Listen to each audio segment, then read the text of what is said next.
if the public key is being revealed every time I spend my Bitcoin, doesn't that also mean that I am actually doxing my not identity, but the number of coins I have? Because the moment somebody knows my pub key, they will also know all of my other Bitcoin addresses.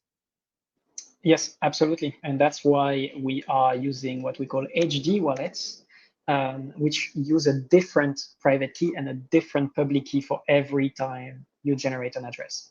So you should not reuse an address, because if you reuse an address, you also reuse the public key and you reuse the private key. But when you generate a new address that's different, you actually also generated a different private key and public key.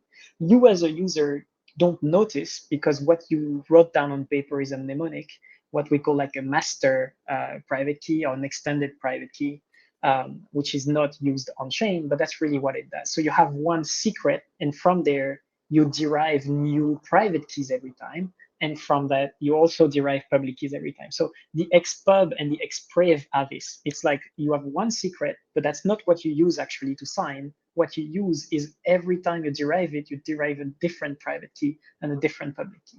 But the Okay, point I was just extremely learned valid. something completely new. I did not know that. Okay, so HD wallets are basically generating a new private key every time you spend the Bitcoin, and each private key has another master private key that can basically access all of these private keys.